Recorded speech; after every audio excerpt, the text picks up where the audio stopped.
This one is a shocker. Out of 555 projects that are currently being implemented across the country, 190 projects are facing cost overrun of nearly 60%.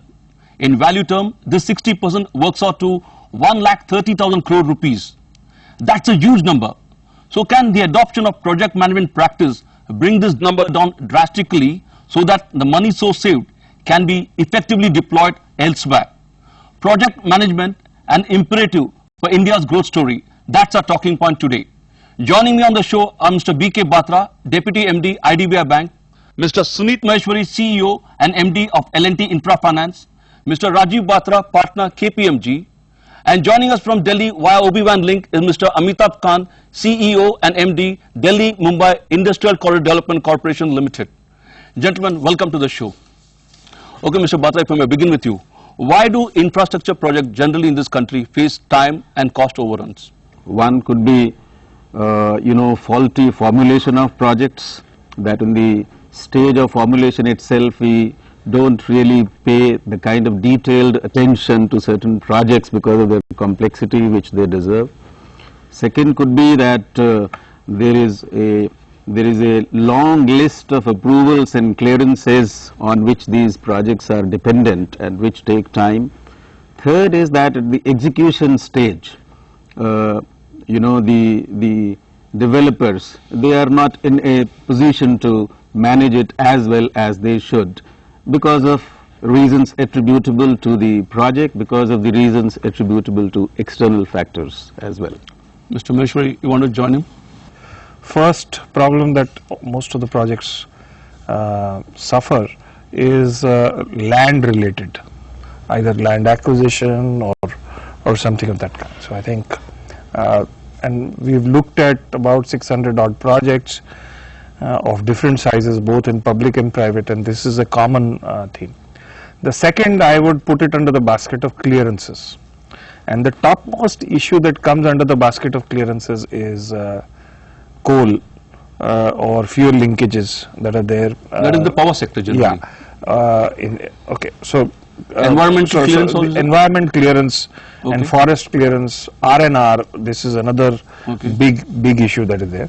The second part, actually I should have not talked about coal, but is linkages, which is either a transmission linkage, or if it's a port, then there is a port connectivity road or rail linkage, rail sidings, and coal linkage, coal fuel, logistics linkages.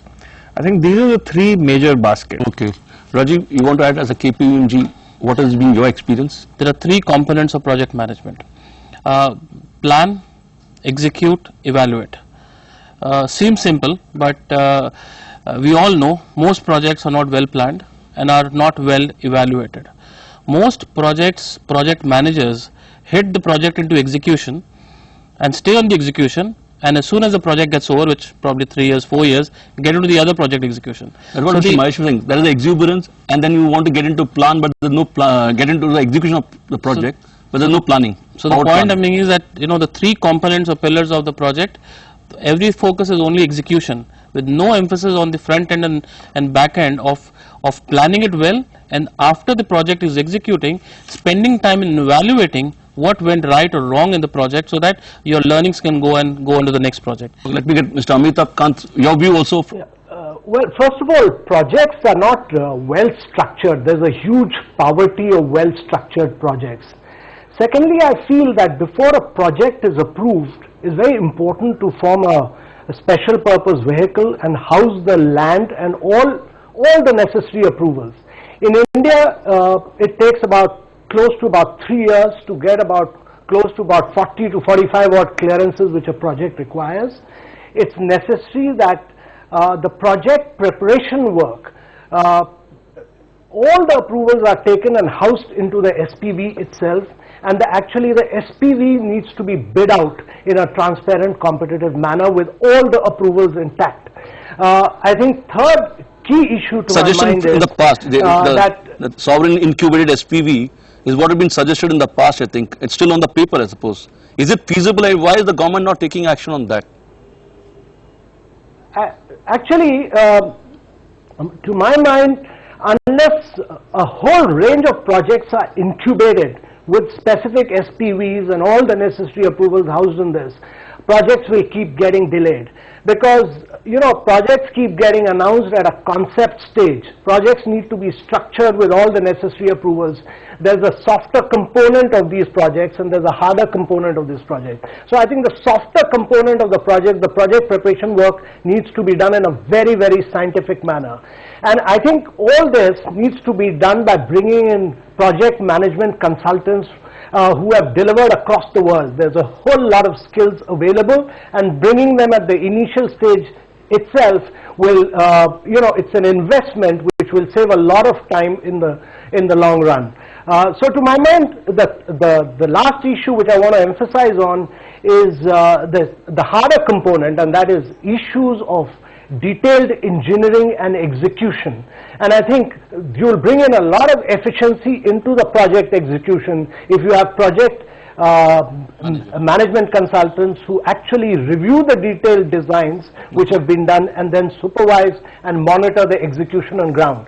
I mean, the government needs to move away and introduce new management skills into projects.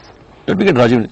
Is it lack of too many mature players like EPC or like an L&T in the sector that is the reason there's a project delay? What is your take on that? I think yes, one of the, in fact, if you look at it, in fact, the core and the root of the problem, because infrastructure required construction, and if you look around, our construction sector, which incidentally is the single largest contributor to GDP, the kind of maturity of the players in the construction sector is still very low. There are not the too many the likes of the leading players like the L&Ts who are offering the services, and because of that, the construction sector lacks the management, the maturity, the skill, and most importantly the access to the tools and technologies which are available. Mr. Batra, as a banker, what is your worry when you fund infrastructure projects? One of the worries obviously is that should be completed in time and they should be completed within the estimated cost.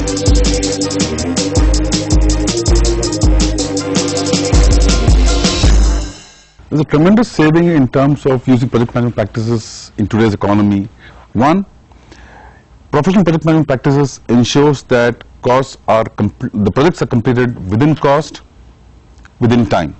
Two, the monies are now available for doing other projects because there is no cost overrun. And three, most importantly, the compounded benefit of the projects getting completed on time is such that there is a benefit to the economy, there is a benefit to the society, because people are now able to utilize the infrastructure project for which it was meant for.